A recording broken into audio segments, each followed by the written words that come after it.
Welcome, everyone. Welcome. And another beautiful day with another amazing entrepreneur who's doing great things, especially in the networking field of things. And he's come a long way very quickly. Duccio Zambrini. Did I pronounce it right, Duccio? Perfect. Thank you. And thank you for having me on the show. Oh, it's a pleasure to have you here. Now, I have a habit of talking too much, so I'm going to stop myself and I'm going to let Duccio introduce himself and tell us what he's been doing of late, and then we'll go with the flow as we usually do. Duccio, please introduce yourself. Thank you. I define myself as a cyclist. I love cycling, as an entrepreneur, and as a polyglot. And as my cyclist by passion, polyglot also by passion, although it helped me a lot in my career. And I've been paying my bills being an entrepreneur.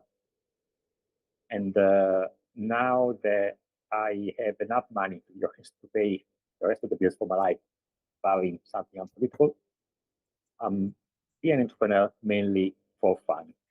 That's what I'm doing. And you mentioned the networking events. The networking events have been going on for 12 years. Oh, no, that is one thing I did not know. I thought you had just been doing it as of recent. No, they've been going for 12 years. They've been going on for 12 years. And there's been 3 rebirths, 3 death and 3 rebirths. So they started 12 years ago. And it's probably going to be a very, I guess, unusual story for many people who are thinking to become an entrepreneur. I used to work in the city. I've been a manager, salesperson in a very large software company for the financial industry, and I love it. And I had all the perks of being in that kind of space, traveling around the world. I was a salesperson covering different countries in Europe. I've done it for many years. And this company also had a system where if I introduced somebody, the person would get a job, they would give me $1,000 referral. It was an American company, so they were paying us in dollars. I mean, the referral. And I enjoyed doing that. And I was in touch with some students from the best unis in London. And I was preparing them for the interviews and to go through the whole process to actually get into the company. And long story short, they referred their own friends. And this was a pastime. I was making maybe 2 referrals per month. That was good. And as part of the preparation, we met before the interview, or maybe a few days before. And at that time, we're talking about 12 years ago, the business event, networking event industry was not as today, where you go on any social media, you find all sorts of things. Okay. So it was word of mouth. On Tuesday, the first Tuesday of the month, John was doing this at that venue. On the third Wednesday of the month, Peter at that other venue. So, and I loved going to this networking event. I liked meeting people and so on. So these guys, they were asking me, so I was telling them, come to the next event. We have a chat about the interview. And you also meet other people, which is good for your career. And that's how the event started, because they were then asking me, when is the next event? So I became a bit like unofficial web page for all the events in London. And at some point, they told me, why don't you do your own events? So, okay, let's do it for fun. So I booked a space thinking that 20 people would come. I still remember when I went there, the manager told me, how many people are you expecting? And in my mind, I said, well, it's going to be 20, but let me ask 40. Let's go for, just cover myself. So I said, well, probably 40 people. And then I remember this feeling of saying, well, now I ask 40 people. Now, where do I get 40 people to come to the event? And I had 83 people coming to the event. Wow. Yes. So they love it. Many of the people who could not come, they heard from those who came to the event, said, well, when is the next one? You need to do it, and so on. I did the second one, this time booking for 80 people, and I had over 150 in 1 month time. So on that night, after the second one, I said, you know what? I remember I was walking home. At the time I was living in the east of London. The event was in Chelsea. And I remember, on the underground thinking, you know what? I was so high on the adrenaline of everything, meeting people, the whole experience, and also, how easy it was. Because I was charging people, and it seemed everything so easy. If you go from an expectation of 40 to 80, and then under 50, you can do the math. Exactly. You're gonna have 2 billion people in by the end of the year. And I love it. Also, was something I love. I had enough money to anyway, take a break from my career, or even worse for the worst, not go back there anymore. That was very easy from a mindset point of view. And I remember thinking, well, you know what, maybe I should do it as a business. I start doing it as a business. And I said, my story is very probably different from other people that I met later on who became entrepreneurs, who somehow had an idea from the beginning, and they developed the idea. In my case, the idea literally came to me. It was completely, by the time I made the decision, I had a source of stream of revenues that I was not even expecting to have 2 months earlier. And so I left my job in the city after a few months, and I started doing events. And now by the time I started doing events on my own, so there was the first event was in April, May was the second one. During summer, I had 200 people, so I left in November. And when I left it, then things started going all the way downhill. The numbers were no longer there, and who would have thought it? Couple of things that I realized. I had found some niche. For example, at that time on Facebook, if you had a group and you posted an event, Right. everybody in the group would get a message. And nobody was doing it. So I was getting a lot of people also using social media in a way that then after a few months, everybody was doing. But when I initially, did it, was probably the first one. There were a couple of large platforms for expats in international, but also in London, that allow you to post events, and nobody was doing it. So we're posting events there, was getting people. So anyway, the beginning was great. And then when I was on my own, it was difficult. But I said I had 3 rebirths because that was in 2011. I started on my own. Then a few years after, a business partner came on. I invited someone to become my business partner. Okay. 50-50, and we got on well for a while. Then we couldn't do it anymore, so we split up. And that was the first step. Okay, I'm not going to do it anymore. After a few months, I went back into it again, and that brought me to COVID times. That was the second death, as we know. Actually, sorry, my mistake. So 2 deaths and 3 rebirths, because then so there was the first birth, 2011, the second one after I split up with my business partner, and the third one when we got back into normal life after COVID. And you may probably, I guess you were referring to the growth we had post-COVID, because effectively, so the thing with this business is a community. Yes. And like everything else with a community, it takes time to build it. It's not straightforward. Yeah. And effectively, although I had a large community before Brexit, before I mentioned Brexit because it was before COVID, but what happened, there was a coincidence of Brexit and COVID at the same time. Mm-hmm. And Brexit wiped out many of the people who were coming to my events because they were no longer in London. Because COVID and Brexit, for the demographic I was servicing, many of the people who were coming to my events before COVID, they left London, mixture of COVID and Brexit. And then again, I start after COVID, and here we are now on the show. That's been the trajectory.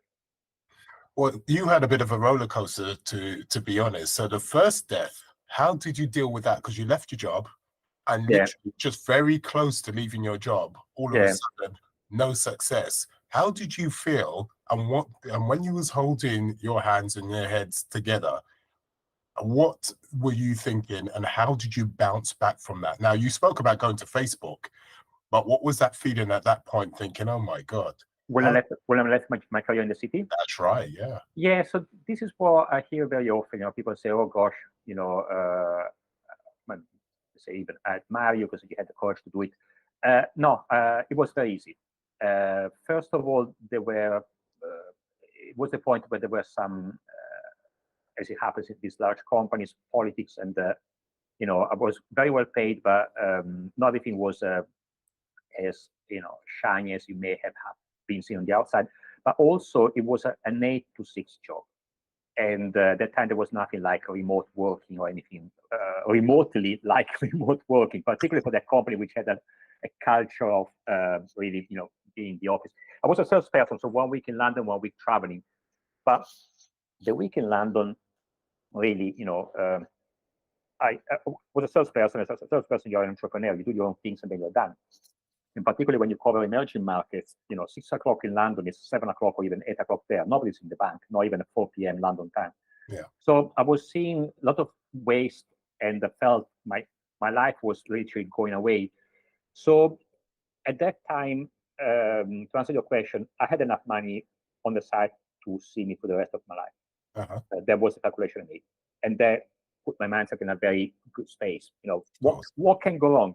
What can go wrong? Honestly, the only thing that can go wrong is I'm going to live 150 years, and then it's going to be painful because I forecast my money will last until 100. So then I have an issue for the last 50 years. But other than that, I'm going to be pretty safe. And I love what I was doing. I really love it. And there were two key things that I think we mentioned this. We do a couple of times when we met as well. I'm very much driven by passion in a natural way. In a natural way, my whole system reacts and plugs into desire and passion, and in the same way that an electric car only works if you plug it into the electric socket. I hear you totally. Yeah. Mm-hmm. And so it was like, talking to people, interacting with people, learning, meeting people, honestly meeting people, and learning new things, and also being able to somehow be the master of my own time. I personally believe that people choose to become an entrepreneur for when they choose it, for either try and be the next Facebook or Microsoft, which is great, or they do it for the lifestyle. They know that they will never get there, but they appreciate the fact they can go, they can drop their kids in the morning to the school. Have the freedom. Have the freedom to do what they want. They can play golf on Wednesday, 1 p.m. if they want to do it, or whatever, And I choose it for the second reason. I knew that this business will not become the next Microsoft. I was pretty much conscious of that. I didn't hold any expectation. But to answer your question, when I left the city was, and also things were going quite well actually. Yeah. So the time I left it, well, technically by the time I left it, actually things were starting to go down a bit, but the decision was made already. But what I want to say is that when I took the decision, things were going very well. So also I was on that kind of, and it was a blessing in disguise, because if I had known what was going ahead of me, maybe I would have a second thought. So it was a blessing in disguise that things actually were better than they would be a couple of months down the line. So I felt really good about leaving the job. At the same time, this is the thing. It was, I use the word scary to use a word that people can relate to, because I can't think of any other word, but it was scary and exciting. And I think many times fear and excitement, they are actually the same side of the same medal. They're the two sides of the same medal. Working in a corporation. Let me just stop you there just quickly. So you're saying, let's talk about the two sides, because they're one extreme to another and they're not. And you understand what I'm talking about. Yes. So the scary side of it, now, what was you scared of? Because you're actually leaving in a good way, in a positive way, and you're also going towards your passion in a positive way. So what was the scary part? With insight, I mean, if you had asked me this question 12 years ago, I would have told you the answer 12 years ago. I would have said the scary part is that I don't know what's going to happen. That would be the answer. Yes. Today, my answer to the question is the scary part is that there was a big death of my ego and my persona. I see. Okay, being seen as an executive and someone who's been meeting governors of banks in Africa. And all kind of things, and suddenly sitting behind a desk in my bedroom and making everything that I could possibly think of to get 100 people coming to an event in London. It was a big death of my ego and my persona. I identify myself as that person. That the person was not there anymore, and who I am now. So that kind of thought cost me. And I also, this is something that in the course of the years, and I saw with other people who, for whatever reason, they leave a position in the city, and they start something really different. Mm-hmm. There was also the excitement, though, because there was a persona of me that I wanted to be. I mean, the person who can cycle every day, the person who can run his own business, the person who can now be the one who will never have to Answer to anybody else. so in which sense, sorry? To answer to somebody else, so you don't have to do that now. You exactly. That's what I was going to say. That's the thing. Exactly. That was exactly the thing. You got it. That's what I was going to say. No? And this was huge for me. This was huge. The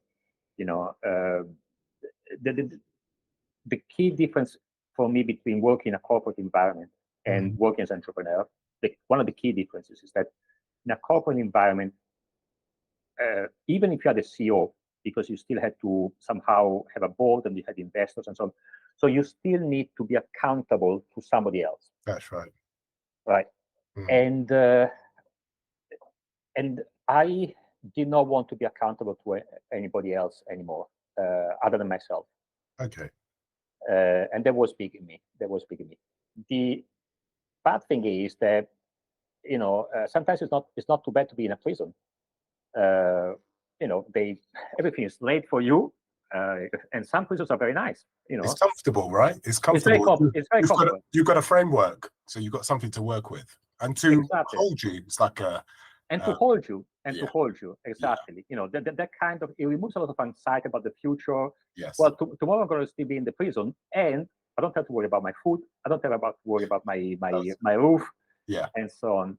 And in fact, I feel that in many cases, people come to me sometimes, they're looking to get out of the corporate world, and sometimes actually it's much better to stay there. There's so much you can do once you compromise on something else. Yes. It's much easier in many respects. But again, I think there's a moment for everything in life, and there was the moment, and today I would not be able to get back to that anymore, obviously. But I feel everything happens for a reason, and I always, anyway, find a reason why something happens. No, without a doubt. I mean, you're very inspirational in the way that, it's very easy to get, as we said, it's very easy to get comfortable in that framework, and you know what you have to do. You've got everything on a piece of paper when you're doing corporate, but when you go out it alone, you feel like there's nothing to really catch you. If something goes wrong, and so on and so forth. And that's inspirational how you walked away from that. Things went wrong, but you found a way to go forward. Now, what I'd like to delve into, you put yourself also, not also was you comfortable when you were moving from one stage to another, but you also put yourself in a point of view of financial strength. As you said, you was in a position that you was actually comfortable because you had put money aside, right? Yeah. How did you get to that stage? Many people at your age, and you're not that old, many people at your age at that time wouldn't be in that situation. So let's go back how you put yourself or started to put yourself in that situation. What happened to know that you had to save up or put things in place so then you would be set for the future? Can you take us back to? Yes. So financial freedom, which is a word that, again, I never use, but because we are talking to the public, I'm using the word that maybe the public is familiar with, is, in my view, so the first thing about it is, how much do I need? Okay, it's not how much I have, but how much do I need? Okay. And I'm minimalist. I need sun, that's free. Once you get to the place where you have it, obviously, because to stay in London, it's going to be difficult. But so I need sun. I need to be able to do the things I like in life, which has been cycling for many years. Bikes, they cost money, but again, it's not super expensive. And I need to eat, and I eat very normal food. So anyway, I work out what my expenditure will be. Okay. I left the city with a flat in London, which was paid cash, so there was no debt on it. And I had some savings on the side that would be equivalent to the value of a second flat if I wanted to buy a second one. And I guess that in fairness, anybody who's familiar with London can do the maths. If you have 2 flats in London and you can rent them out, yes, and then you go and live in Spain. Oh, without a doubt. You can live out. Oh, without a doubt. So Yeah. that. And also there is something else. I look back at my trajectory. Okay, I started making money when I was 11 or 12 years old. 11 or 12 years old. I was Wow. giving I was giving tuition to kids of 6, 7 years. Really? Yes. Yeah, I was getting money when I was 13, 14 years old. I mean, at the time, I come from the north of Italy. At that time, we had big snow every winter, and some people could not get out of their own house because of the amount of snow. So in winter, I was going there and shoveling off the snow from their pathways. And so I've been making money literally since I was 11, 12. And so, I had a very, I consider a very healthy addiction to money. Because I realize it's an addiction. But you had, better to say, you had a healthy relationship to money. Yes. Thank you for the question, Joanne. I have a healthy relation to my addiction. Thank you. Yes, absolutely. Yeah. Well spotted. I have what I consider a very healthy relationship to money. And then somebody might say, actually, it's a very, unhealthy. But so I've always been making money. So I said, okay, the worst that can happen is that I'm going to spend the rest of my days in Spain, living. I'm going to buy a second flat, rent it out, and I'm going to live. I'm going to do that. But I knew it would never happen because at the time I spoke 5 or 6 languages already. And also, I gave myself a 6 months window anyway to be able to see how things would work. Okay. If they work, go back in the city. So I knew I could do something. So, as I said, the very worst scenario would be I will never work for the rest of my life and live out of my savings. The very worst scenario. How make the most money? That's what we were saying before. Sometimes it's actually better to stay in the city and do whatever it takes because that money because I could not make this amount. I could not make this amount of money as an entrepreneur. As I said, I was very well paid. I was in a good industry. They paid well. I was selling very well. I've been the best. Yeah. So I think that, I don't know if to answer your question, but that's the answer to my definitely. Okay, what we're going to do, we're going to go on this healthy addiction, relationship to addiction. What is the difference between unhealthy and healthy from your point of view? Because many people will say, okay, yeah, I do think if you're addicted to money, it's unhealthy. So let's break down from your point of view. Yours was healthy. Why was it opposed to unhealthy? So people understand. Yes. So I consider any kind of relationship to be healthy when there is a lot of desire. So the more desire, the more passion, the more drive on one side, and the less attachment to that. Okay. Yeah. So in other words, I could live without. Obviously, I had the money on the side, so it's easy to say that. But the addiction, when I say a healthy relationship to money, is actually a healthy relationship to make more money. So I had enough money, and I enjoy making money. I enjoy the actual whole experience of making money. The art of making money. The art of making money, and at the same time, I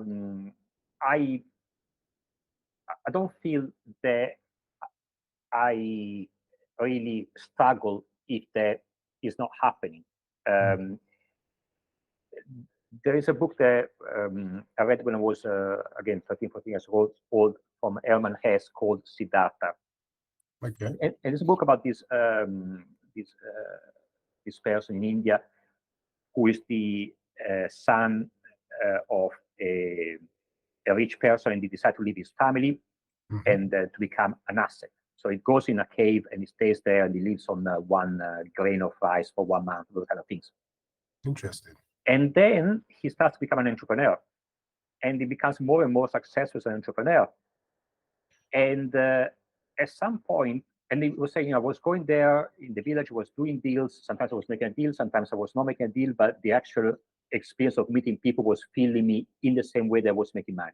Okay. And he eventually stopped becoming an entrepreneur when he realized that when he was meeting people, he was not getting a deal done. He was feeling some bitterness when he was no longer feeling happy about the whole experience of being an entrepreneur, no matter what happens. And for me, both working in the city and being an entrepreneur have got that kind of element.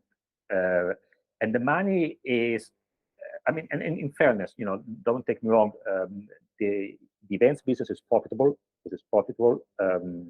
I'm generating enough income to be able to live out of it, and there is a surplus.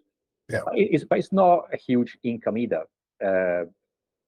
So the money be made in the past, and that's fine. And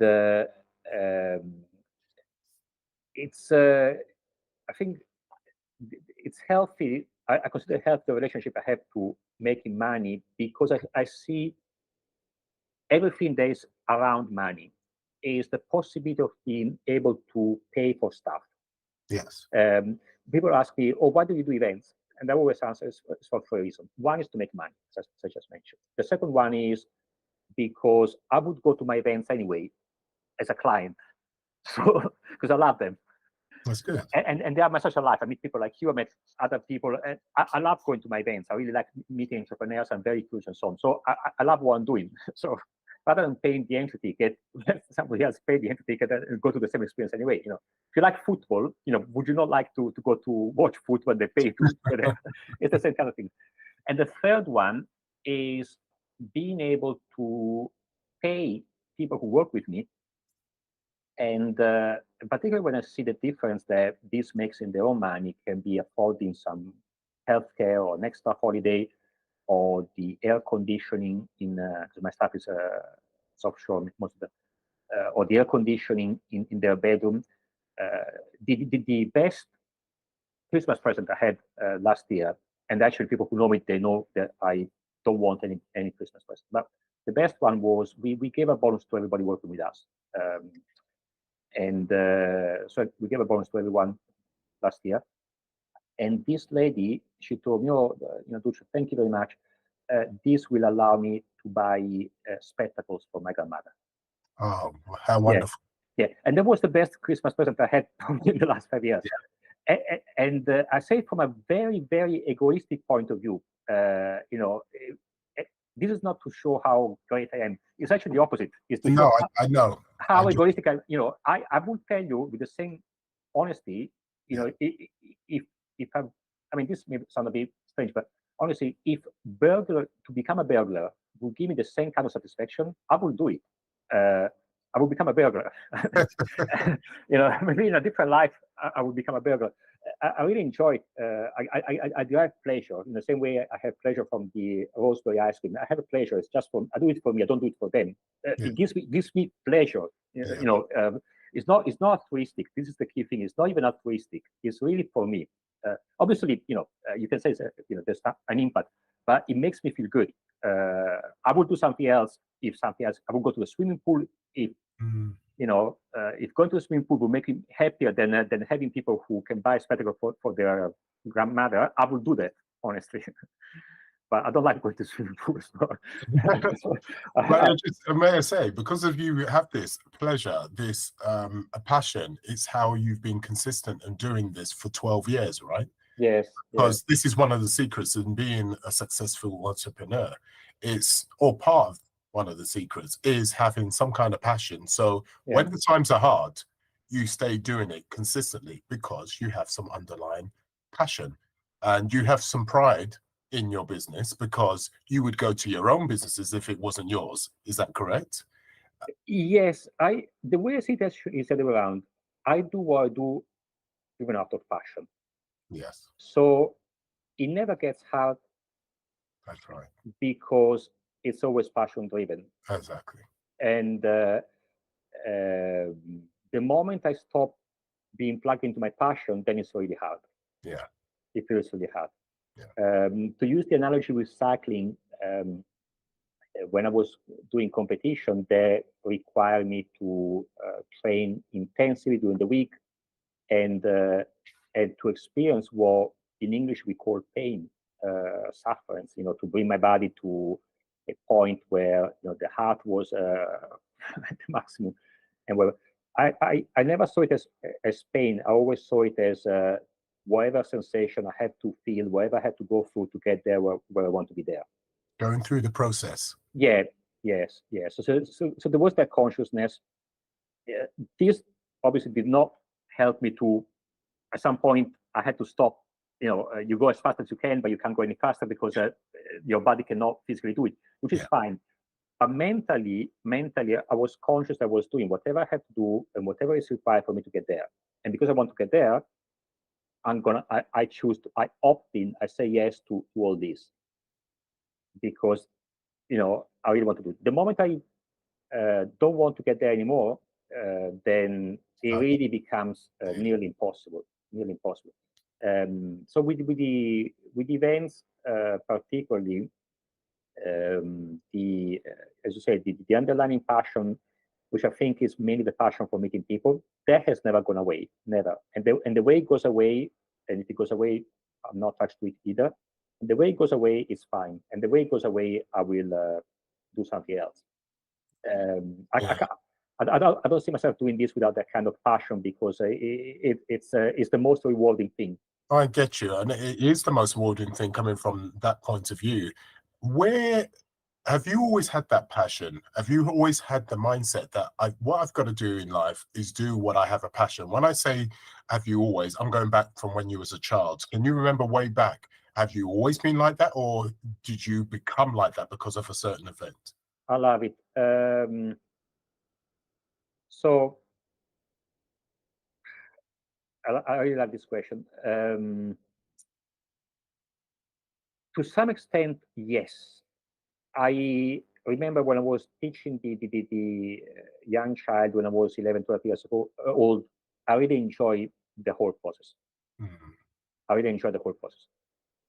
When I was working 50, 60 hours per week, I enjoyed that process, although, I was also somehow, as we said before, it was hard. So the same way that it's hard to go up a mountain with my bicycle. And then over the course of the year, I had worked on myself, had different teachers and so on. So I refined what, when I was 11 years old, I would not know that was working out of passion. That concept was completely out of my mind. But looking back now, was it working out of passion? Yes, it was. And I think it's like when they spot on a playing field someone who is a child who's playing football, and someone who knows everything about football sees the potential in that guy. And then they train him, and they give a lot of the coaching, the mentoring him, and he becomes the best footballer in the world. Yes. So I guess we are born different, and we operate in different ways. I choose to work on this my path has been driving me to that point. That's what I'm saying, and the more and more I became older, the more conscious I became of the whole mechanism. So we're having this conversation today. But many of the things that I'm saying today, I would not have told you 3 years ago, 5 years ago, 10 years ago. The level of consciousness has been, and I try to increase it every single day, the level of consciousness. There is something within myself, there's my core, is my structure, and that I didn't choose it. I didn't choose it. I feel I did not mold myself out of nothing. There is something that was already, there, and I've been working with whatever I have myself. Okay. So in a way, maybe it was easier for me, I guess, because I always been passionate for the good and for the bad. I think what I can say to you is that I've been refining my relationship to passion and desire. All right. That 100%, yes. Okay, I get you. So let's deal with that. So you've obviously had this from as far as you can remember, and you built upon that as you got older. Was it a situation that you had influences within the household, family, etc., that helped you build or have that passion when you was young? Because it's not a trait that we are normally born with. That could there be influences So that could help you with that? So actually, I must say that my parents have been wonderful, and I'm extremely grateful and conscious also of what they've done, because they put myself in a position where I could finish my studies in Italy without worries, Mhm. and I had my own bedroom from where to study. So they really gave me a lot of framework. But to answer your question, no, I don't think it came from my family. If anything, actually, they were scared when I left Italy. I said, I'm going to go to London.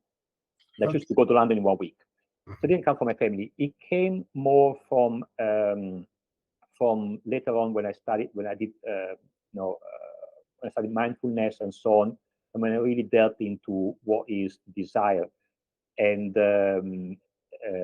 particularly from the relationship to what we call the erotic, so the actual sexual desire, so the actual Okay. yes. I like it. Now, this is the Yeah. kind of subject I like. Okay, carry on. Yeah, so this is I there is a practice called orgasmic meditation. Okay, I've heard of it. Oh, you heard it? Okay. Yeah, but some listeners may not. So let's break this down. So obviously this is part of your whole journey. So this will be interesting. Yeah, so orgasmic meditation is a partner practice where a woman lies down on a mat, on a yoga mat normally.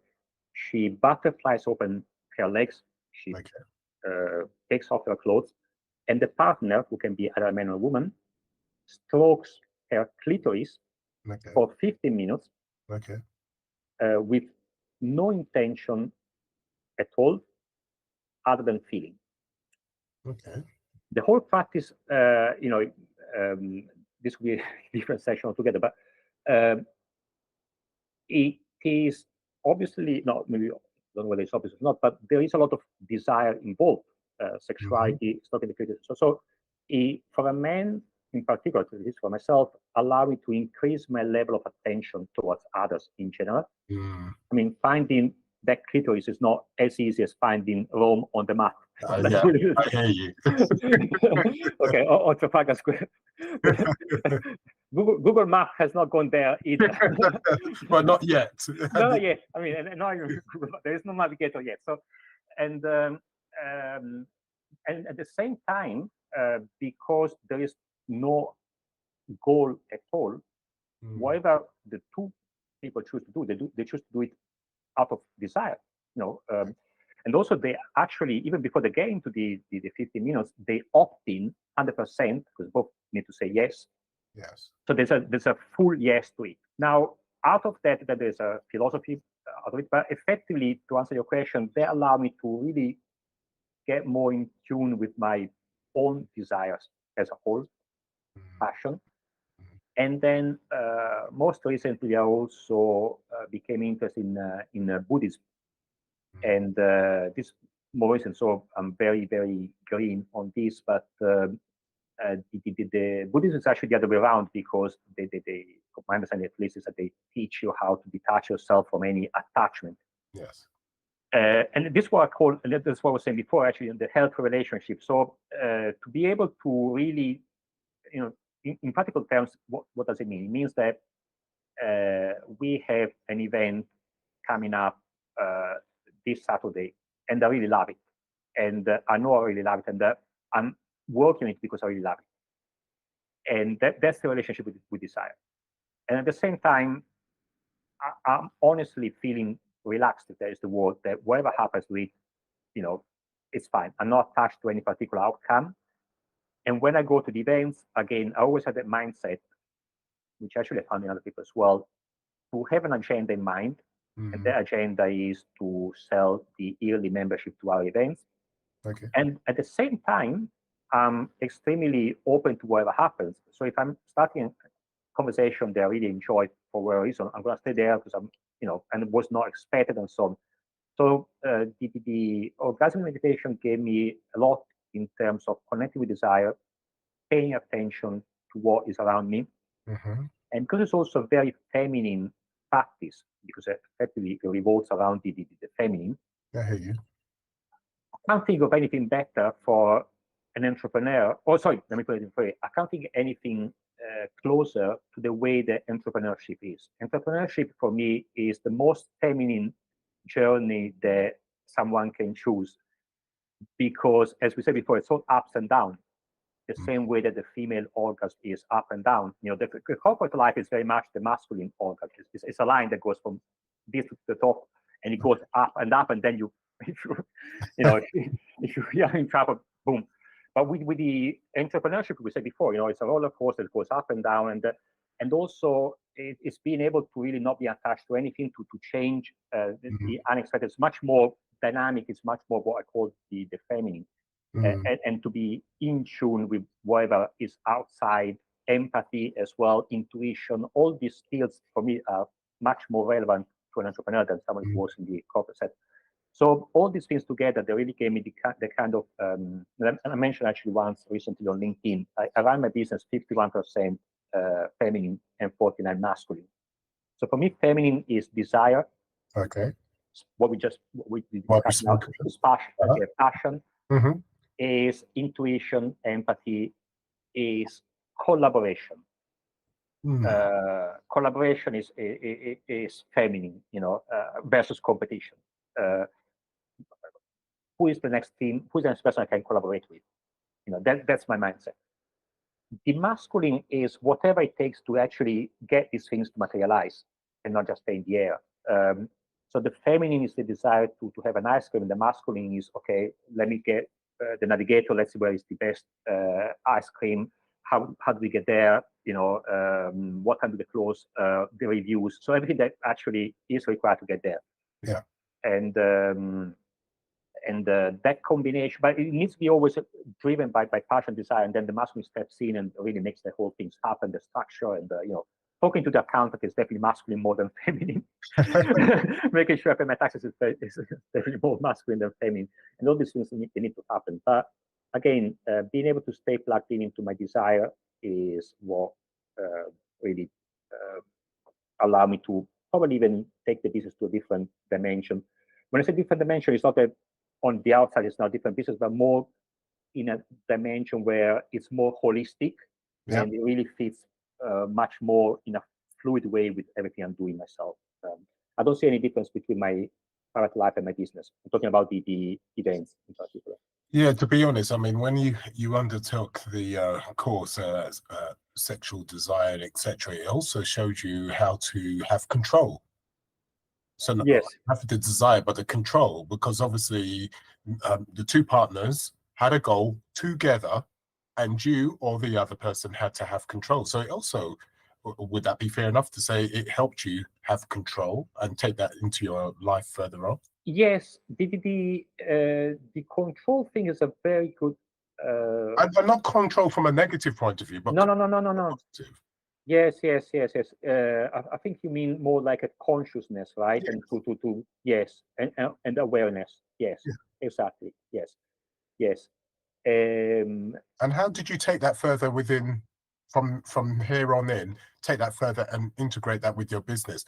I can see already from you put things in percentages where you've said passion so much, this so much. How further on did you take that into your business and bring that in with the control side of things, while melding that with passion? Because that's quite a strange mix, control and passion. Yes. So again, I think we're talking about control more like being conscious, right? That's right. Yes. Okay. So and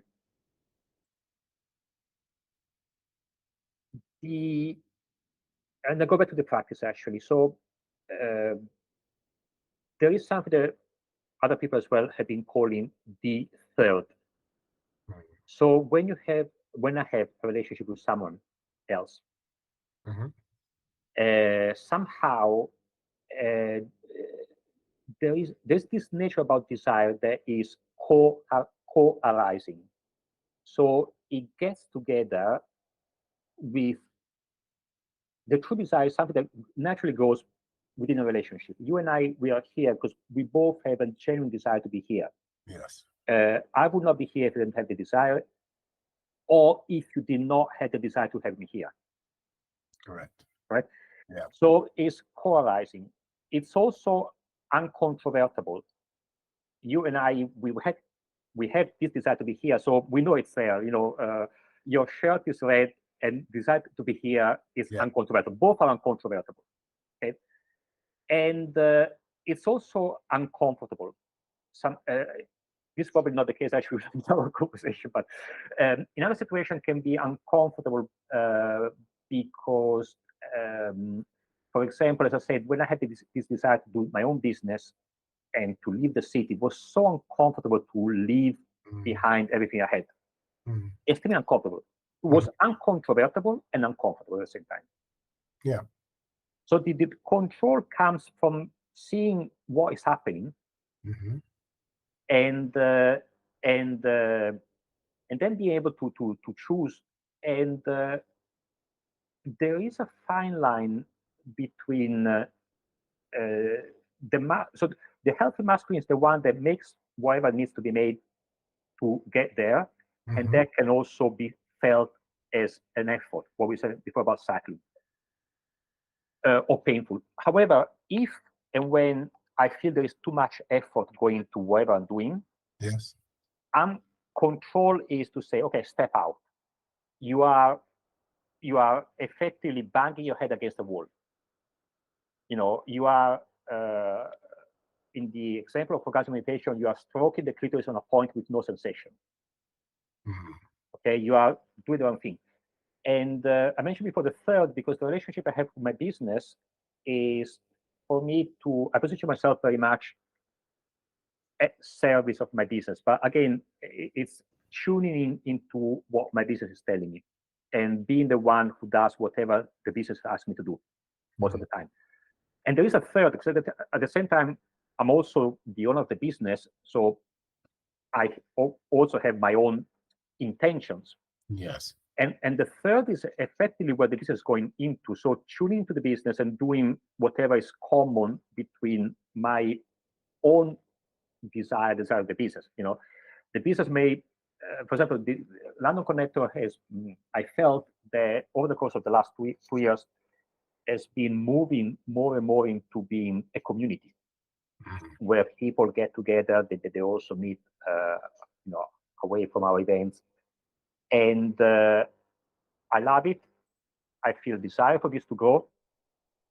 And to answer your question about control, is being conscious of what's happening, knowing what's happening, and to be extremely blunt, keeping that kind of maybe balance or balances between this going completely out of my hands, the point where it's no longer business, it's something else, and at the same time not being attached to it and allow things to happen out of my own control, if that makes sense. Because back to what I was saying before about I'm trying to have as much as desire as I can, and there's less attachment to it. So the healthy control is the one that tries to control whatever outcome. So the unhealthy control for me is the one that tries to control whatever outcome is, and even more, if an outcome does not happen, gets angry, frustrated, whatever. The healthy one is the one that is conscious of what is happening. Yes. Makes 100% what is in his own or her own power to for that specific outcome to happen, and at the same time is feminine enough or nimble enough to let go of some attachment to ideas to go in a different direction. Again, the events business 12 years ago was social events. We were getting together, socializing.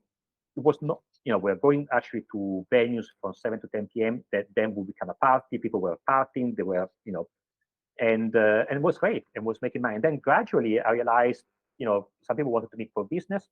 So over the course of the year, it's been shifting to business. These days, we do maybe one social event every 10 or 15. It's mainly business. It's been a natural, I was never too attached to social one, but initially I really love it. And I did not want to get into the business ones because I had enough of that life. I had done it for 12 years. Yeah, of course. You see what I mean? So it's been natural, and I did not try to control it. Things grew naturally on me. Does he? That's a great answer. I know I put you in the box. It's a difficult one to answer. Yeah. But you answered it very, very well, because the whole control and passion thing can be quite complex, because it's like yin and yang. They're very opposite. But as you explained, you showed how it could be used and how you use it and apply it to your life. And the reason why I ask these questions, because there's a lot of entrepreneurs that are listening on here, and they just think that life, to be successful, you just need a framework, a blueprint, right? And then you're going to be successful. He did it. What was your blueprint? It's not as simple as that. That's not how it goes. It comes down to mindset. It comes down to actually still delving in when you have those bad points and those bad issues within your business or in your personal life. You still have to have, in your case, passion, right? That keeps you going forward. Discipline, etc., and all those other things.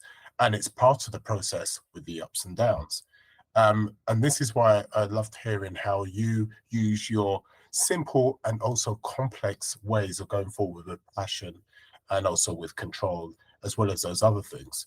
And it's amazing to hear you put that in, and it's amazing how you apply it in your life. That's really great to hear that. So how are you going to go forward with all this? What's your plans? Are you going to keep on doing the network? Have you got bigger plans? Are you got other things you're spurring off of that? What's your next thing you're going to be doing? Yes. So the core business events will continue. That's my desire, my intention at the moment. And today, I'm quite convinced that is something that will go on for the foreseeable future. Yeah. There are spin-offs, absolutely. One spin-off is events for singles. Okay. I mean, they are events, but I call it a spin-off because those events, they are part of a collaboration I'm doing with a matchmaking agency, and they are done more within the matchmaking business. So while the events business, they actually happen on their own, these events, they happen as part of the matchmaking collaboration. So the collaboration I have with the matchmaking agency. So that's more of a spin-off. And we are, I mean, we as a company, but myself in particular, I'm also launching what could be potentially a completely new business, a consultancy for anybody who works in the luxury industry, where we bring together people, so luxury and high net worth individuals.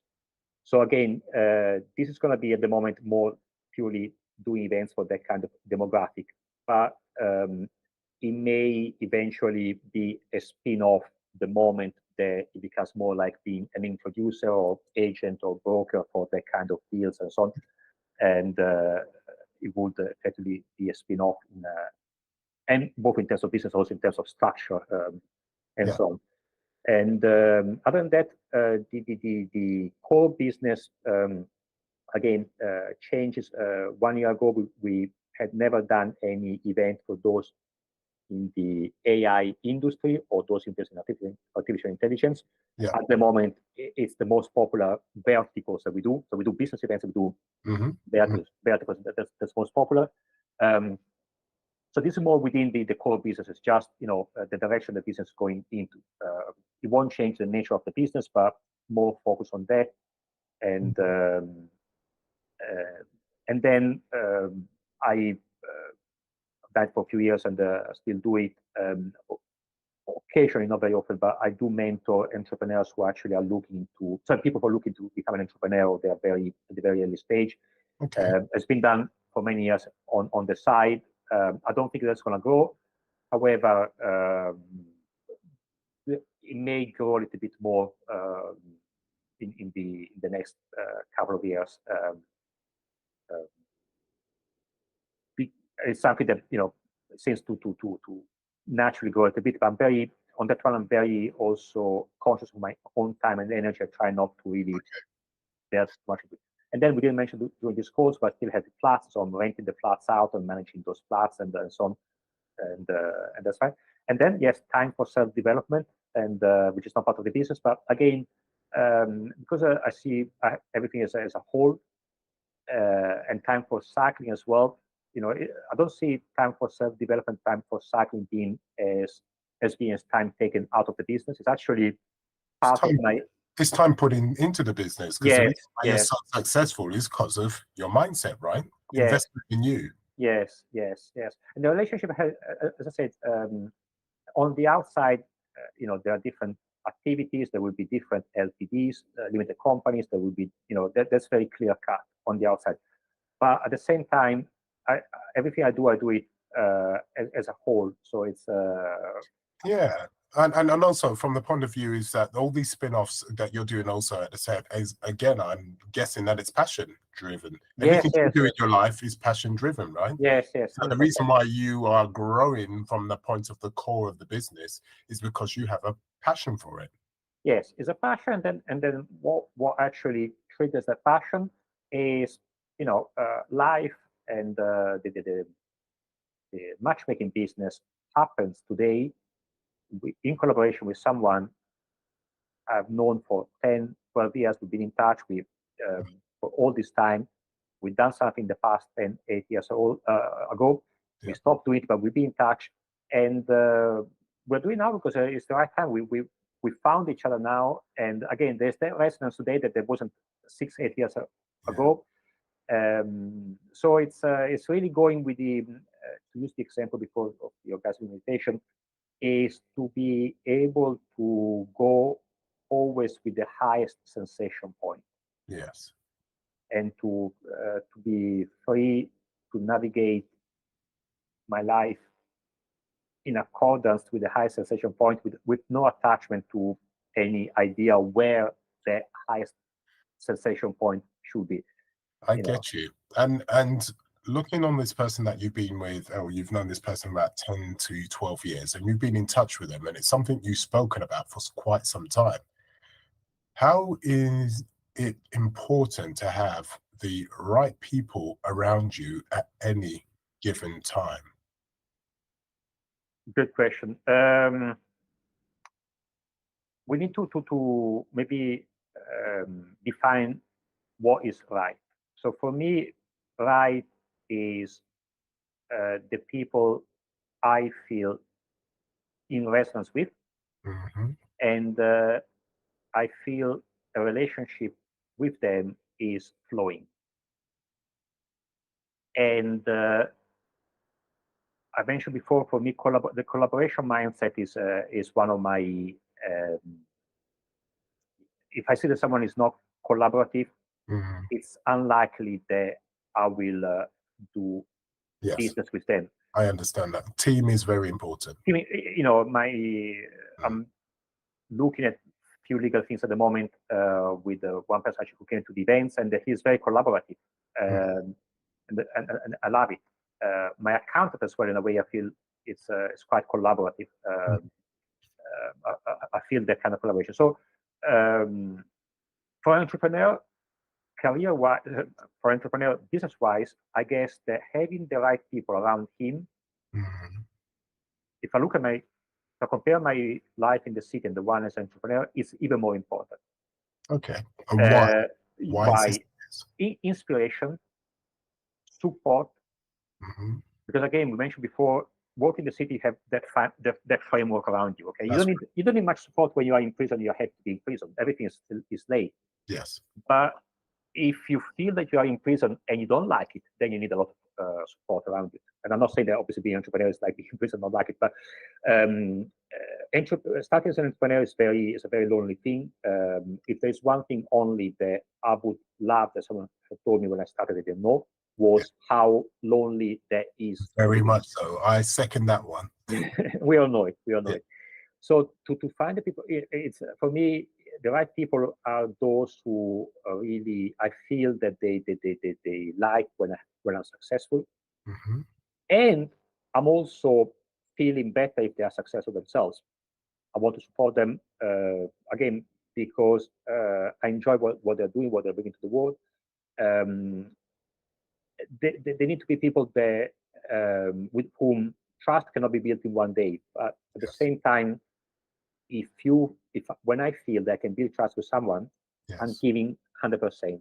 Yes. And my experience with life is that I normally get matched for what I give. So if I give 100, I get 100. If I give 200, I give 200.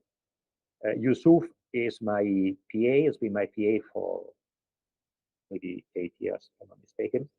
And it's more like a brother, really. And the relationship of trust I have with him, it's unbelievable. And again,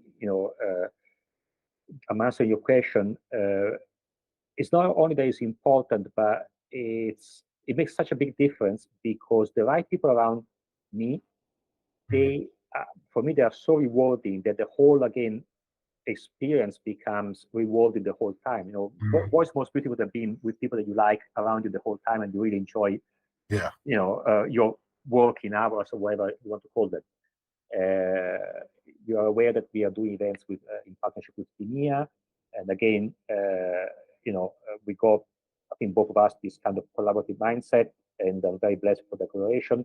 Elena, who's hosting most of our events, and I believe you met her. She's amazing. She And is.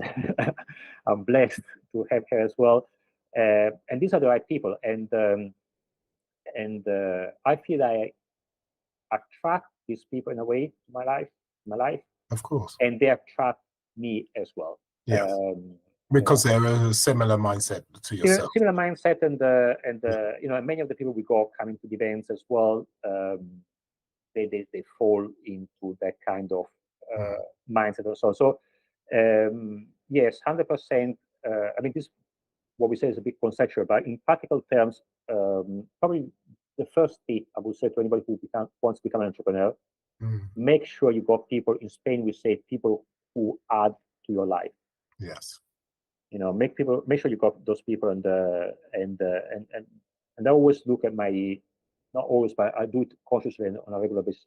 I always look at my life and say, okay, who is adding and who is not adding, Yes. and is this maybe the time I need to let go of some relationships, and and I also reflect to those who are adding how blessed I feel to have them in my life, and so on. So I'm trying to be as open as that. Yeah, I mentioned Yusuf, but it's actually not by chance that the people I'm mainly working with at the moment, they are women, and that suits me. That suits me because I'm slightly more in tune with the feminine than the masculine. We all have feminine and masculine, both men and women, but I understand what you're saying. so for somebody else, maybe actually the other way around. They may feel much more comfortable in a very kind of, and that's fine. Honestly, that's absolutely fine. I totally get you, because I've always been in the same situation where most of my friends are women, and I feel more comfortable in that situation. And it's not a good or bad; it just works for me, and I get why it works for you. I mean, what says that choose your own tribe, wherever the tribe is, and yes, that's the answer to your question. Make sure you are part of a tribe. Yeah, it is important. It's a very lonely road at the beginning. I wish someone told me. And I'm a person, I have to be around the team. I love team, playing team, and I don't like being around selfish people. It's all about the team, and it's very, very important. So, and I can see with what you're saying, it's the same thing for you. It's very important to have, as you say, your tribe, to have your team, and it's just as important to be supported as well as supporting other people. It's got to be a freely flowing situation. So from your point of view, you find it as one of the essential things being an entrepreneur, to be going in the right direction in a constant basis. To have a team, you mean? Yeah, to have a team or a tribe, or however you want to call it. Have partners, have people that you work with, next to, etc. But the people around you, it's important to have the right people around you to go forward, to keep you focused. Yes, on two levels. One is a very practical level. I need to have someone who is good at creating our newsletter. Because I can't do it or don't want to do it. So need to have the kind of skills around me. So there is a very kind of practical level, and at least all the things that I don't want to do it, it need to be done, and then try and get whoever have around me to feel the same passion to do that. And then there is a more energetic level of really feeling that we are all moving in the same direction, and that's because the impact that a group of people can make on the outside, but also on each of the members of the group, is much bigger than the impact that one person can make going the direction on his or her own. We are genetically wired in a way where we crave even for connection with other people. I mean, the name of the company, London Connector, came from London, which is a city. I didn't choose it. And Connector, which is my passion for everything that is connection, and also the awareness of how important it is to feel that level of connection. Okay. So answering your question, I feel for me particularly, and this is for me, so some of us may have a different opinion. For me, the importance of having the right people is effectively the importance of having people that I do feel I'm truly in connection with. Okay. To use the example before orgasm meditation is to feel that, you know, I'm on the sensation point with them. There is something that really, you know, and that fits in the same way I need water to carry on every day. I need to have that kind of feeling of connection. And these days where we can actually have that feeling of connection as we have now, being 1,000 miles away from each other, due to the you know, the media we have and so on, the tools we have, it's even easier to actually have it. And so the facility of actually creating the relationship, I think, is much higher today than it was 15 years ago, because, you know, that kind of an energetic connection with people does not need to be in the same room anymore. And I think it's I feel very blessed to live in this area, and I would not be able to do what I'm doing now without, you know, all these freedoms that we have to work remotely and so on. So again, the answer to your question is, for me, mainly, well, I define the right people, those I feel that level of connection with. Yes. Connection, trust, and so on. But really connection, the really, you know, I would say even intimacy at some point. Okay. Vulnerability as well. Yeah, no, totally. Now, regarding the tribe that you have around you, your team, you're very inspirational. And the reason why I say that is when I went to one of your meetings and I see people come up to you and speaking, etc., a lot of people are inspired by you. And I can see you're a great leader. And a great leader doesn't necessarily mean you tell people what to do, but you inspire people because you lead through example. What makes a person a great leader? You actually say it, and I agree totally. It's leading by example. And the second thing is being a student. Well said. Yeah, you're right. Yeah. So and what does that mean, being a student? I understand what you're saying. Yeah. Is being, for me at least, it means to be constantly positioning myself with the mindset that I know nothing. I don't know what is the best thing to do for my business today. And again, I tune into it, I feel into it, I listen, and I do whatever I need to do. The professor is the one that knows the answer already. Yes. So it's got, again, it's got an attachment, it's got an idea, it's got an avatar even of how it should be. Okay. The student is the one that goes there and says, okay, you know, I know nothing. It's my first day of school. So the leading by example is actually not a contradiction with being a student. The two things can happen at the same time. But what is required, in my opinion, to happen, for the other one to happen, is being a student. So it's only when I really tune into, I know nothing, but I pay attention to what I'm asked to do, Yes. that then, I take it at face value. Someone may see me as a leader. Because Yeah. whatever I happen to be, I don't even know what I'm doing, to be honest, but whatever happened there is seen as being a leader. So being a leader is just a natural outcome from being a student. Having said that, I own the company. So again, there are moments when I step into my own role. I also feel into my own responsibility. Yes. So I feel there is a relationship of trust with the people I'm working with. They rely on me, and although they want to get into any kind of codependence relationship, but I feel that somehow, I choose to keep the business going, to lead the business, because that is my role today within the company.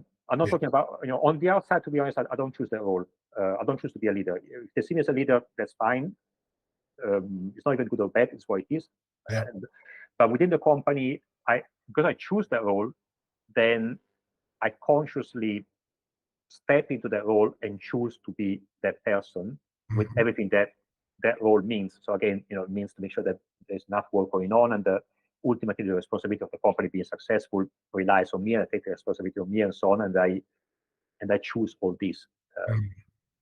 So in that sense, I much less of a student, because I put myself into, Duccio, you need to know what needs to be done. You know what needs to be done, and you do it because you are the leader. If that makes sense. Yeah, well, that totally makes sense. Yeah. And one of the things, being a leader, I think I'm a big believer, is taking responsibility. Not all leaders in name do that. How important is it to take responsibility? Now, before you answer that, I'm a Buddhist. All right. Oh, wow. So taking responsibility is my core. I understand the reason why, but how important is it to take responsibility as a leader, and in effect, what can happen in a positive or negative way when that responsibility is taken? Yes.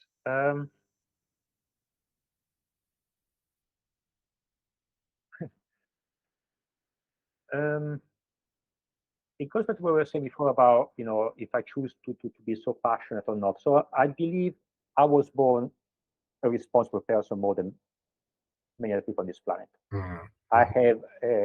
I'm wired much more towards responsibility than most of the people on this planet, as an observation. Yes. It doesn't make me better or worse than other people, it just makes me who I am. Okay. I was also born with dark hair. I'm not better or worse than anybody else, just the way I am.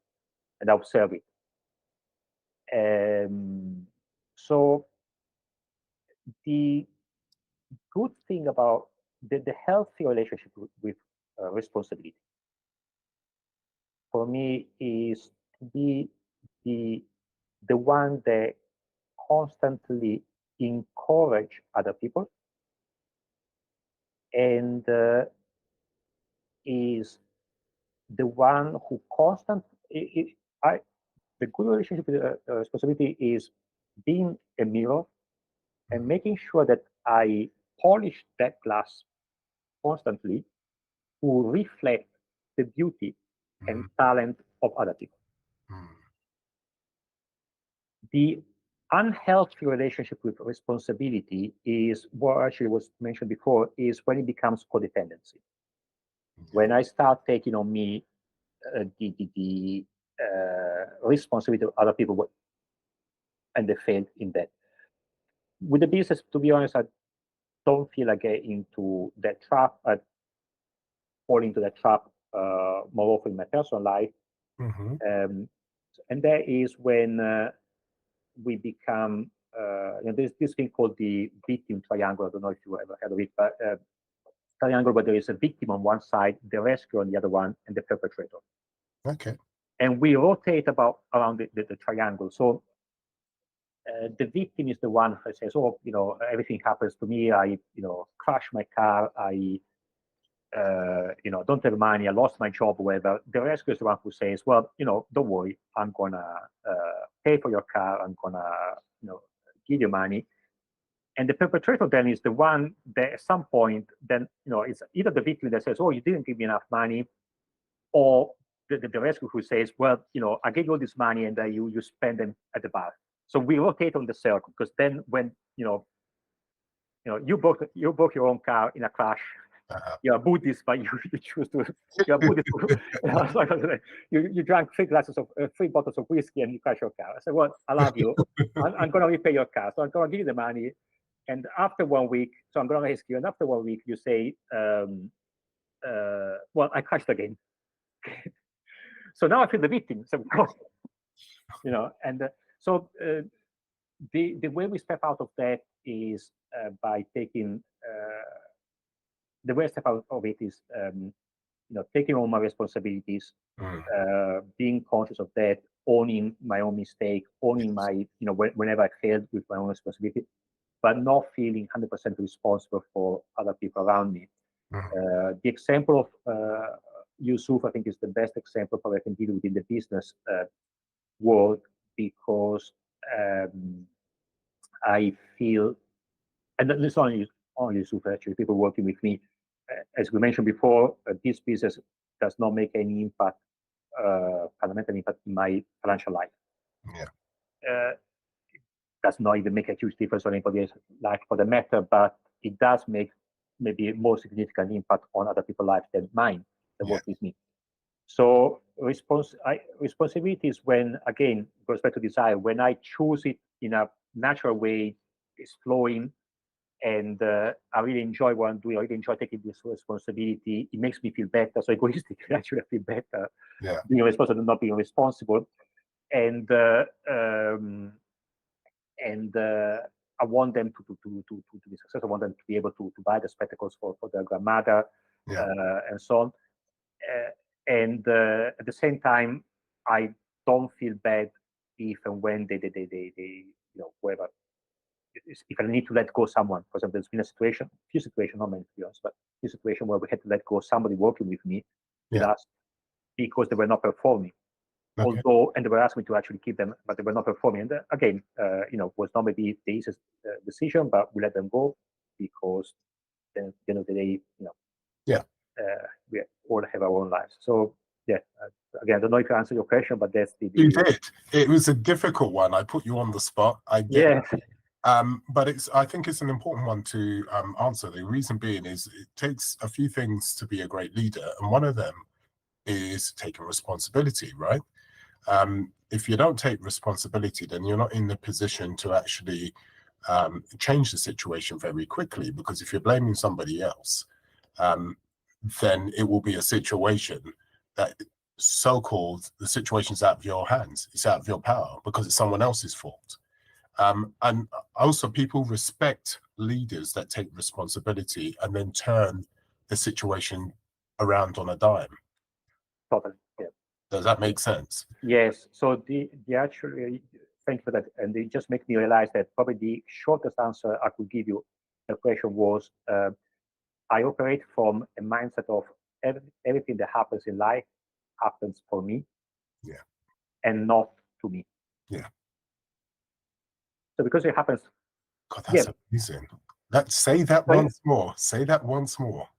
Well, everything that happens in life happens for me, for my benefit, for my good.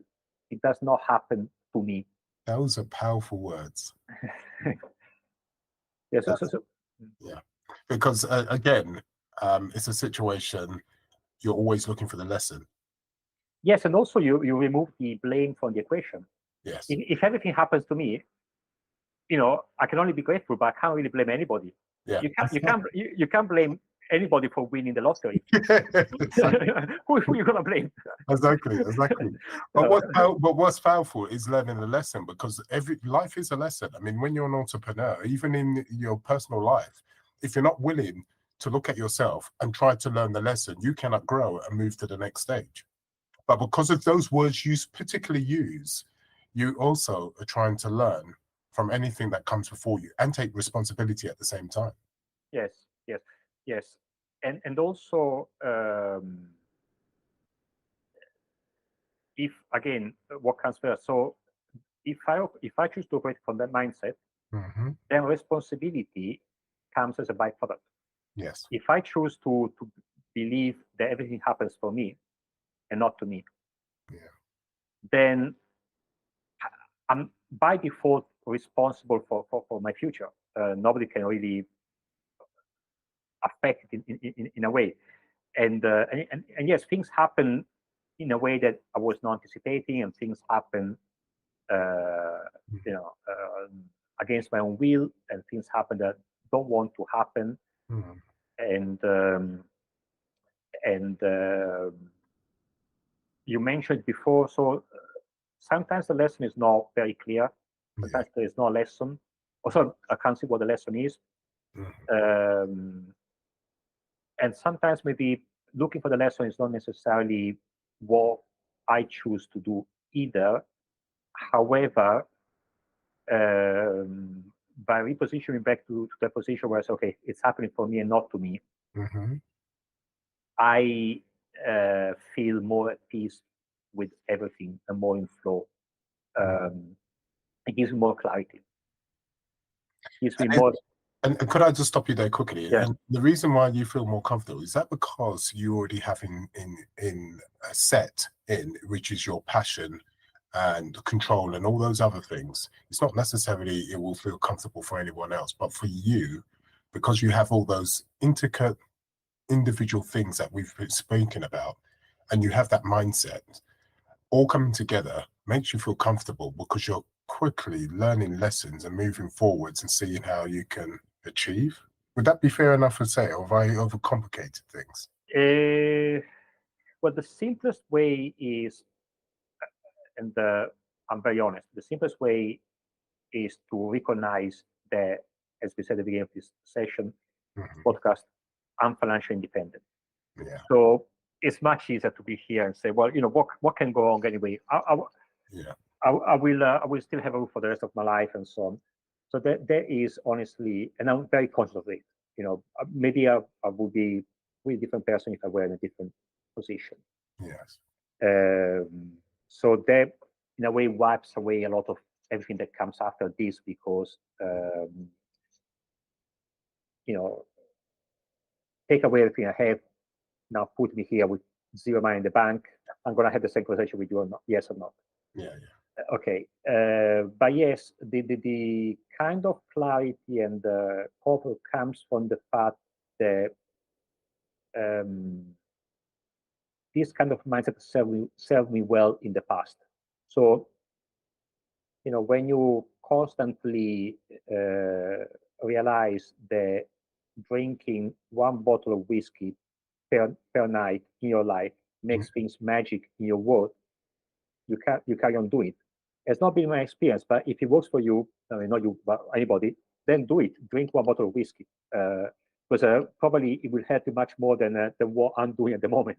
Yeah. The mindset, not going to mindset. Just, and I'm not suggesting we should do it, but if it works for you, it works for you. It didn't work for me. Not that I've never been in that situation, but something else has been working for me. So it's being able today to have a track record of experience with different things and what worked, what didn't work, and knowing what worked well, and so on. And that's really powerful, because I split up from my girlfriend in March, on and off relationship for a few years, and they really whacked me massively. In Buddhist terms, the attachment I had, the desire I had there, they were big, and you can have a podcast, but then the ego has got different ideas, and it's not as easy, when you are in the middle of it.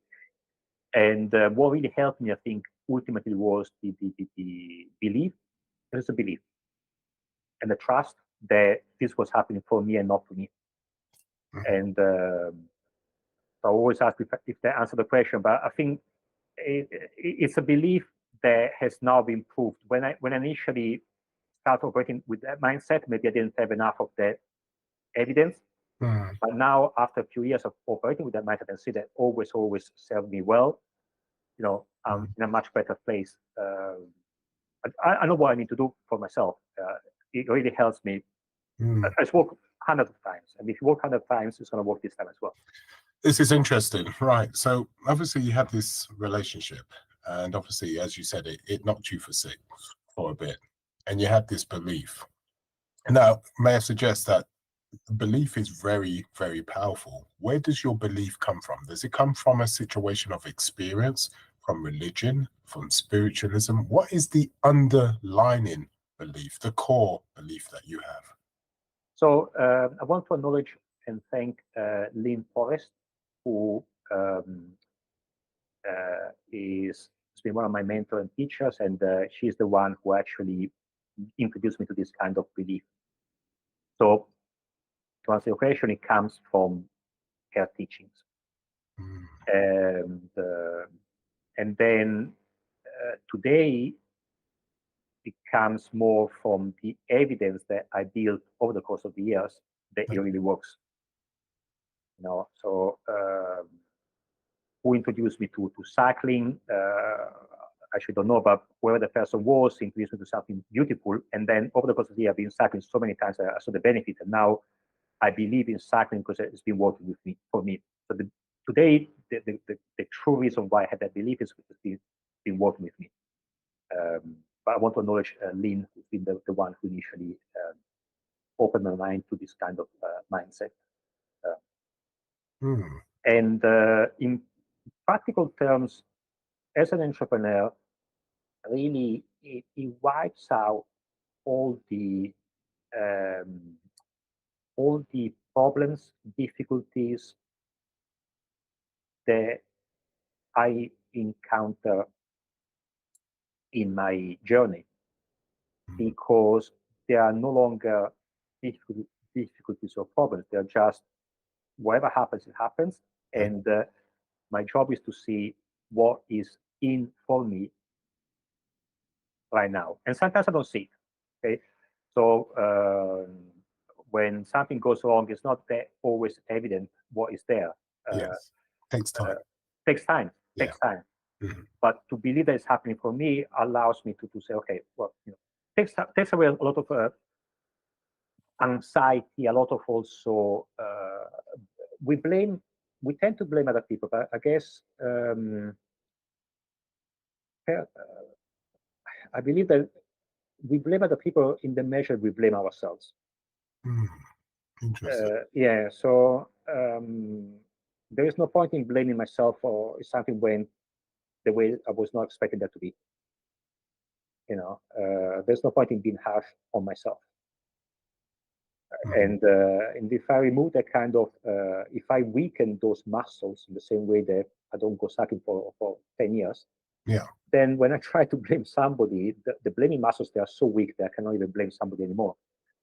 In the same way I would not be able to cycle, they may meet or bread if I stop cycling for 10 years. So I choose to believe that everything is happening for me. I choose to believe. I write gratitude on a regular basis, not every day, to be honest, but I do it on a regular basis. So I choose to be grateful for everything I have. I choose to see what the abundance around me and so on. Okay. And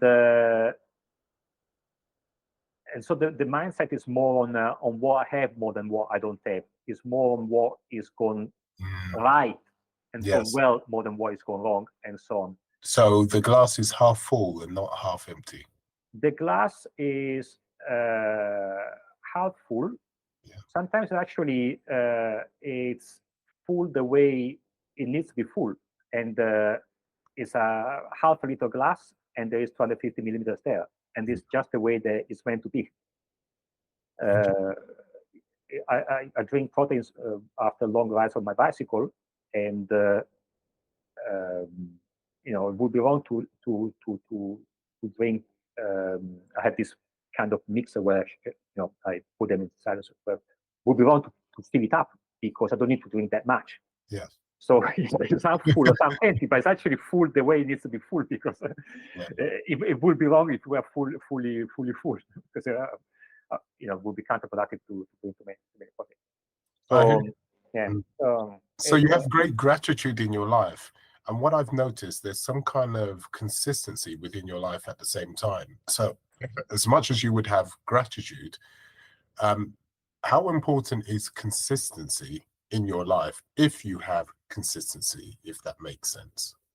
Yes, what do you, can you say more about what you define as So consistent? for instance, you have gratitude and you say you do gratitude every morning. Yes. What other things that are consistent in your life to make sure Gotcha. that you're focused on doing what you need to do? Yes, gotcha. So absolutely. So it's very important, okay? And is what we, so practice makes perfect. Mm, And although I believe that we're all perfect without even starting to practice, but allows that perfectness to shine out. mm, If I did not practice, or if I had not practiced cycling the way I've been practicing, there was no way I could achieve what I've been achieving doing that. yeah, And if I did not practice gratefulness the way I've been doing it, I'm sure I would be less grateful for what I have. I would have less of what I have. yeah. So there are things that I choose to do consistently. And many things I check on a consistent basis how many tickets we sold for every single event we've done. Mhm. I choose to be, to write at least gratitude once a week, but most of the time it's more than once a week. Yeah. So for other people, it could be something different. Okay, it could be dropping their kids to school in the morning. Yeah. And realizing that at least 3 times a week needs to be done. And again, as I was saying before, there's that very fine line between making what in English we call an effort, Mm-hmm. or in English we say, going through some pain, and at the same time not feeling that we are efforting too much. So I don't feel I want to write gratitudes every single day. For me, it would be too much of a stretch. Okay. Okay, so I'm consistent. Sometimes I'm forcing myself to do it. I say, well, now I've got to do something else, but I know it's good that I'm doing it. Yes. So it's feeling the right spot, really. And that works for your life. Yeah, and it's not a blueprint, as we were saying. This, leaves absolutely no indication of how many times you have to, not you, but anybody would have to drop their kids to school if they like it. Yeah.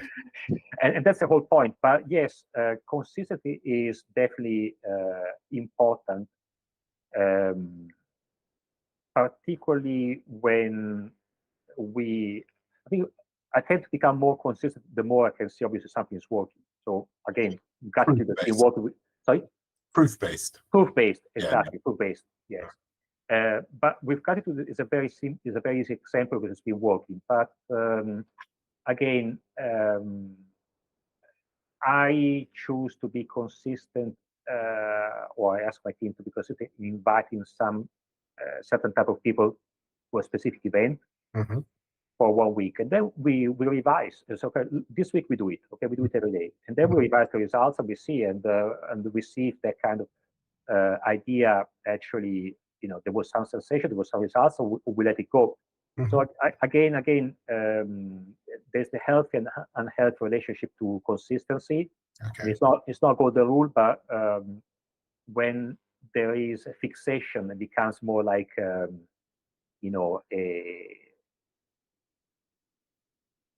yes, when we do something, okay, if I spend 12 hours every day working, Yeah. I'm going to succeed. Yes. And sometimes it works, sometimes it doesn't work. Mm-hmm. And there's no point in being consistent for 10 years in working 12 hours per day if it doesn't work. If it doesn't. Yes, Mm-hmm. So I'm talking for myself, but I want to share something with this as well. We can choose to be consistent in the things we do, and Mm-hmm. it proved to me that it helps. But at the same time, let's not get trapped into the attachment to. Yeah. Yeah, you're right. That's a very good point, because the thing is, it's no good being consistent for the sake of being consistent. Yeah, yes. Again, in Spain, they see many times that they have these when they describe themselves. People many times they tend to define themselves as a fighter, luchador in Spanish, and as if this thing that if I really work hard and I work hard a lot, I'm gonna succeed. Yeah. If I'm really, sacrificing this and that, I'm gonna succeed. Uh, okay, there's a trap there. Sometimes there's not a direct correlation with the more you suffer, the more you succeed in life. Yeah, it's working smart. It's working smart, and it's really it's working smart, and for me it's more like yes, it's definitely smart, and I define smart again, that kind of ability to feel into yes what is the smartest thing to do or the Exactly. best thing to do at this time. And then if you feel it, by all means, yes, be consistent and go for it 100%. The first year when I built my business, I had to be very consistent in many things, because everything was starting from new, and had to be very disciplined as well, very methodic. I say I had to, but I somehow I felt that it would eventually pay off. But I really put myself into that kind of mindset I still had from the corporate world of, just do the things that need to be done. And so these days are much more relaxed in many respects. Much more into my family as well, in a way. I like how you've spoken about consistency from the point of view is being consistent from what works for you, rather than for the sake of just doing consistency because it's a fad and everybody else is doing it. But if they're after so much time, is this correct what I'm saying? If they're after so much time you're not seeing results, then switch it around and just keep what's working for you and be consistent with that. And once you're consistent with that, only good things can consistently move on from there. Is that a fair enough statement? Yes. And I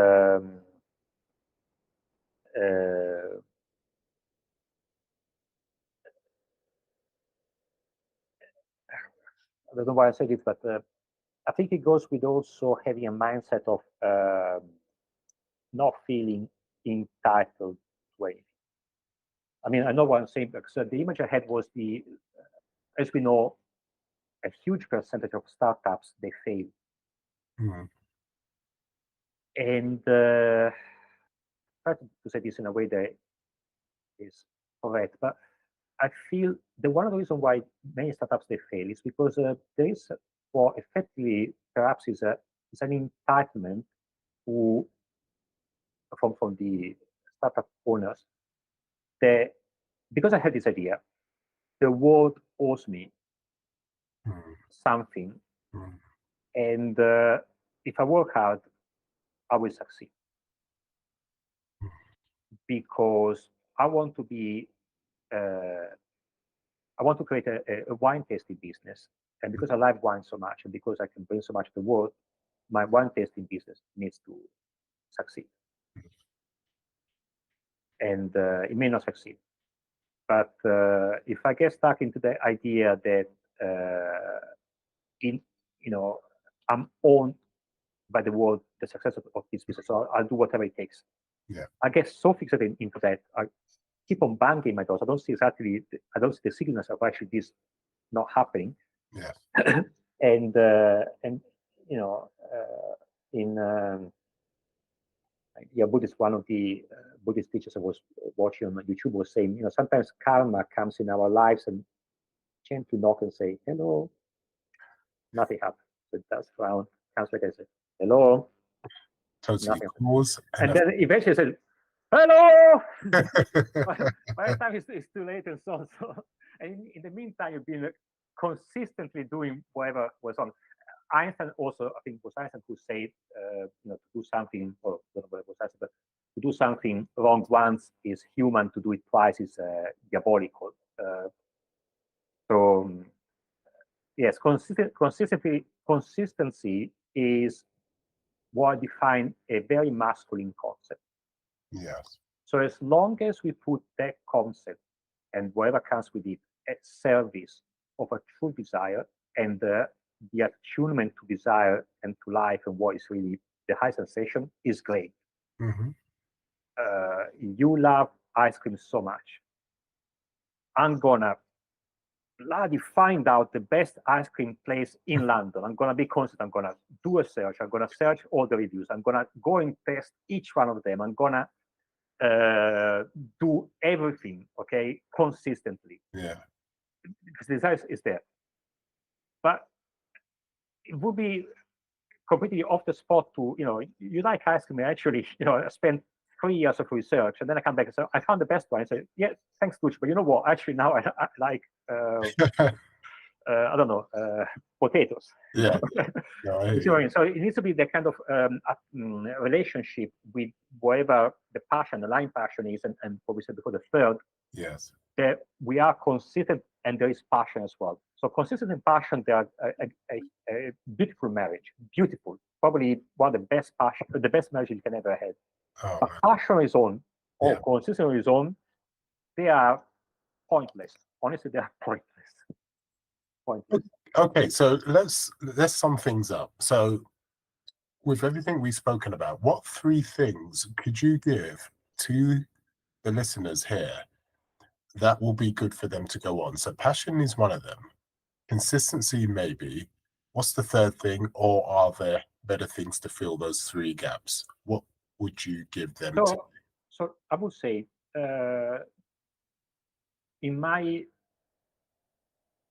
so there are 2 things that at the same time are top of my list, and we mentioned them, is to tune into your own desire or passion.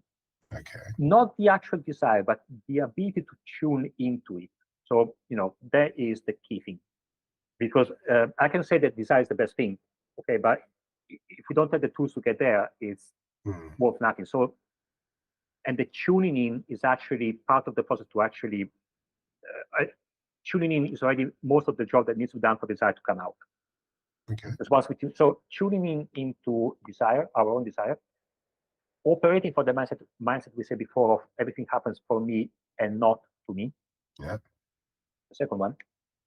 And the third one, as you mentioned, is everything that falls into the masculine, as in consistency, everything that effectively we can think of to make that thing happen. And I don't want to pin it down to anything particular because it's more the mindset of what do I need to do now for that to happen? What is required? And sometimes it can be consistency, sometimes it can be playing, doing something that is actually against the rules. So if I have a desire to bring my friend to the hospital as soon as possible because he had an incident and he needs to be there, I'm going to jump the red lights.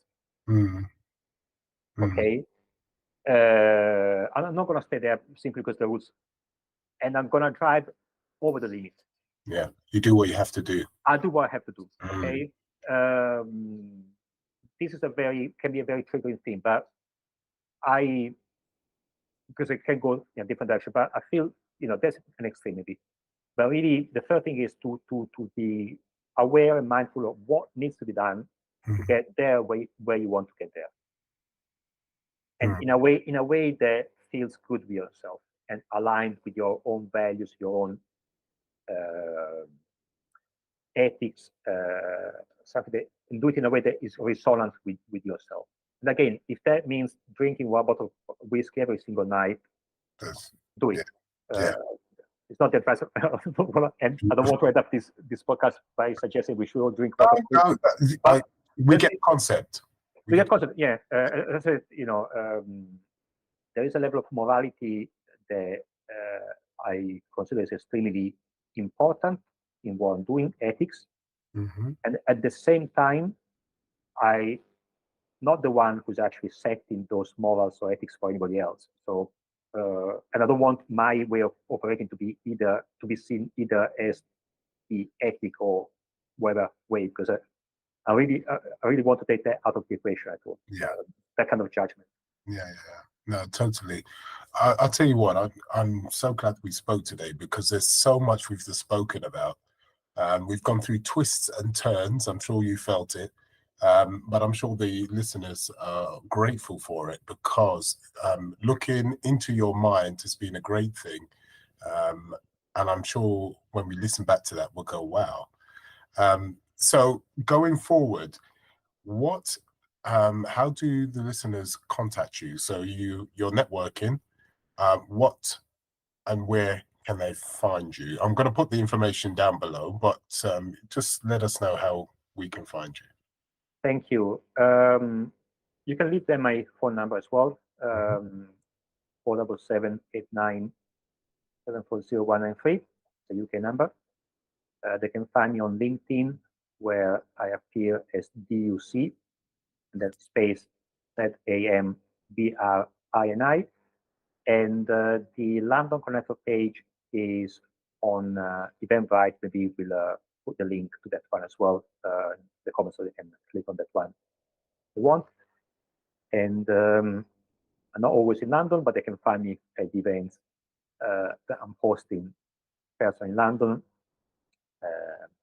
And I would love to actually meet them as well in person. May I say, I've been to more than one event, listeners, and they are the best networking events I've ever been to. He's very approachable, so is everyone else in the room, very easygoing, and there's no pressure whatsoever. And he's always the first one to shake your hand. So I would say, if you have a chance, do not hesitate to go to one of his events. And I can say that from my heart myself. And I have my own yearly membership, and there's a reason why I have a yearly membership, because the event's that good. And with that said, thank you. I appreciate you. Thank you for coming on. Equally, thank you. And a real pleasure. Thank you. And to everybody else, sayonara. Sayonara. Thank you.